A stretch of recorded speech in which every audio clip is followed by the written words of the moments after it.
નમસ્તે વાચક મિત્રો, બાલમૂર્તિમાં આજે આપણે સાંભળવાના છીએ ગીજુભાઈ લિખિત એક સુંદર લેખ ઘર વિશેનું. ઘરમાંથી બાળકો સ્વભાષા શીખે છે, ઘરમાંથી બાળકો સામાજિક આચારો શીખે છે, ઘરમાંથી બાળકો વ્યવહારિક વર્તન શીખે છે, ઘરમાંથી બાળકો ધર્મ અને નીતિ પણ શીખે છે. ખરી રીતે ઘર એ સૌથી મોટી પાઠશાળા છે. ઘરમાં કોઈ શીખવવા બેસતું નથી. ઘરમાં પાઠ દેવાના કે લેવાના નથી હોતા. ઘરમાં પરીક્ષા અને પાસ નાપાસ થવા પણ નથી. ઘરમાં સ્વયં શિક્ષણ ચાલે છે. ઘરમાં અભ્યાસક્રમ લખેલો કે છાપેલો નથી હોતો અને તેને પહોંચી વળવા માટેના પાઠ્યપુસ્તકો પણ નથી.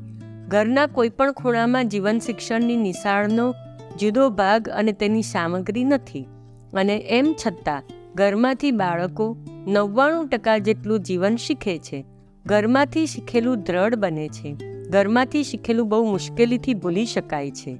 આખરે મોટી ઉંમરના બધા શિક્ષણોને અંતે ઘરનું શિક્ષણ તો ઊભું જ રહે છે. આ ઘરનું શિક્ષણ તે મનુષ્ય, સમાજ, ધર્મ અર્થાત સમગ્ર દુનિયા પ્રત્યેની એક દ્રષ્ટિ. એક ધર્મના માણસો, એક નાતના માણસો, એક ઇલાકો કે રાષ્ટ્રના માણસો, એક ખંડના માણસો કે એક રંગના માણસો કદાચ દેખીતી રીતે સરખા લાગે.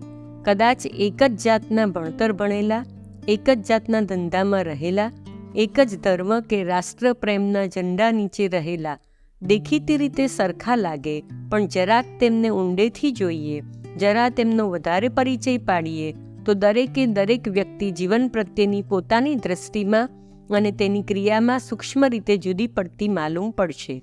વખતે એમ પણ બને કે સમૂહમાં સૌની ભાષા એક જ પ્રકારની બોલાય, છતાં દરેક જણ તે ભાષા દ્વારા પોતાની વિશિષ્ટ દ્રષ્ટિ પ્રમાણે જ સમજે છે અને તે પ્રમાણે જ પોતાને વ્યક્ત કરે. આમ થવાનું કારણ મનુષ્યએ બાલ્યાવસ્થામાં ઘરમાં રહીને જે એક ઊંડી અસર, છાપ, સંસ્કાર, દ્રષ્ટિ લીધેલ છે તે છે. એક કુટુંબ વહેમી છે. તેમાં અનેક વહેમોની વાતો થાય છે. અનેક વહેમોમાં કુટુંબ માને છે. વહેમો અનુસાર કુટુંબના લોકો દેવદેવીઓની માનતા કરે છે. વહેમોને લીધે ભૂવા, જોગી, જતી વગેરેમાં શ્રદ્ધા રાખે છે અને વહેમોથી કુટુંબ ભયભીત બને છે.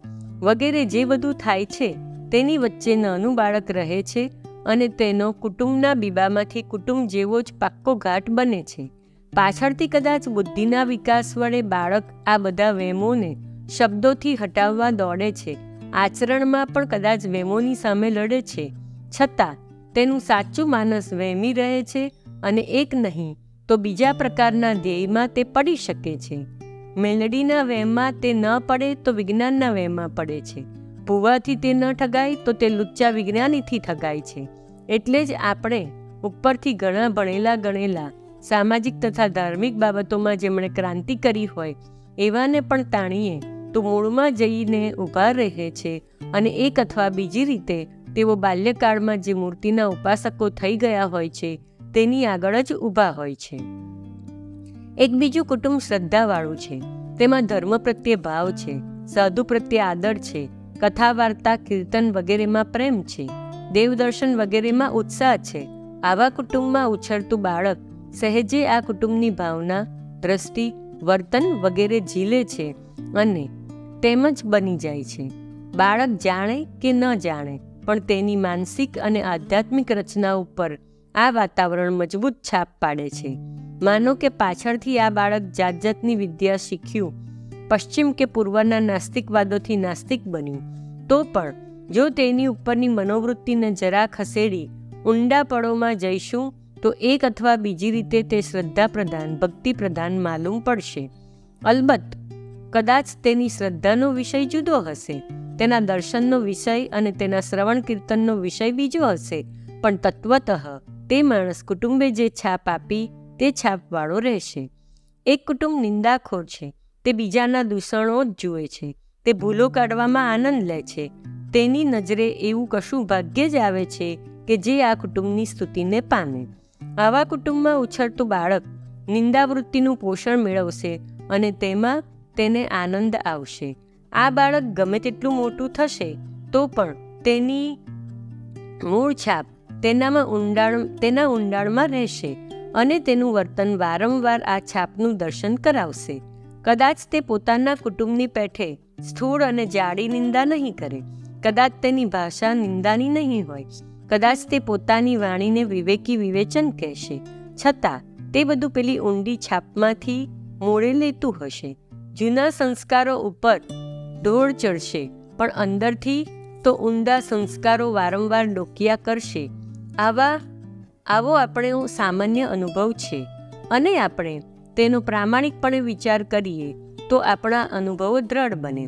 એનો અર્થ એવો નથી કે કેળવણી કંઈ કરી ન શકે. કેળવણી અને શિક્ષણ માણસને જ્ઞાન આપી શકે, માણસની મૂળભૂત શક્તિઓને ખીલવી શકે, અને ખાસ કરીને જે શક્તિઓ શરીર અને બુદ્ધિ ઉપર અવલંબનથી હોય તેમાં ઘણી પ્રગતિ આપી શકે. પણ જે વસ્તુ એક રીતે હૃદયની છે, શરીર અને બુદ્ધિની પેલે પારના વલણોની છે, તેમાં તો નાનપણમાં જે છાપો પડે છે તે બહુ ઊંડી જાય છે, અને એકબીજાને જેમ પ્રયોગો વડે સુધારવું વધારવું ઘણું આકરું પડે છે, તેમ કેળવણીના પ્રયોગોમાં પણ બને છે. એટલે જ કેળવણીની ક્રિયા ઘણી ધીમી ચાલતી માલુમ પડે છે, અને હર હંમેશ કેળવણીની નિષ્ફળતાની કરુણ બૂમ પડ્યા કરે છે, અને વારંવાર કેળવણીની પ્રથામાં ફેરફારો કરવા પડે છે. પણ કેળવણીની પ્રથામાં ફેરફારો આવશ્યક છે, છતાં તે ફેરફારો ઊંડા સંસ્કારને ફેરવવામાં થાકી જાય છે, અને તેથી જો કંઈ મુખ્ય અને અગત્યનું કામ કરવાનું હોય તો ઘરમાં સારા સંસ્કારો કેવી રીતે પડે તે વિચારવાનું અને કરવાનું છે. ઘર એમ સમજે કે શાળાઓ અને વિદ્યાપીઠો બાળકોને સર્વાંગ સુંદર કેળવણી આપી શકશે તો તેમાં ઘરની ભૂલ છે. ઘર એ સમગ્ર જીવનની ઇમારતનો પાયો છે, અને જો પાયો જ કાચો પાચો અથવા પોલો હોય તો ઉપરની આખી એ સુંદર અને મહામૂલ્ય ઇમારત તૂટી જ પડવાની. વળી જીવન વિકાસમાં ઘર જ મુખ્ય એમ નથી. બાળકના પૂર્વ સંસ્કારોને ખીલવા અગર સુકાઈ જવાનું સ્થાન ઘર છે. ઘર એ ધરતી છે, એમાં બીજને અનુકૂળ અને પ્રતિકૂળ બંને જાતનું વાતાવરણ મળી શકે. પ્રત્યેક ઘરે એટલું તો અવશ્ય જોવાનું છે કે પ્રત્યેક બીજને સારું ખાતર પાણી મળે, તેના વિકાસમાં સાચી અને સારી મદદ મળે.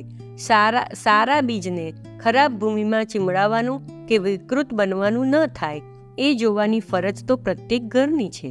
ઘરનો કાર્યપ્રદેશ પૂરો થયા પછી શાળા અને પાઠશાળાઓ છે.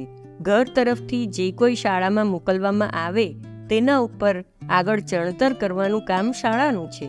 પૂર્વ સંસ્કાર અને ભવિષ્યની શાળા વચ્ચે ઊભેલું ઘર અતિ મહત્વની કેળવણીની સંસ્થા છે. અસ્તુ.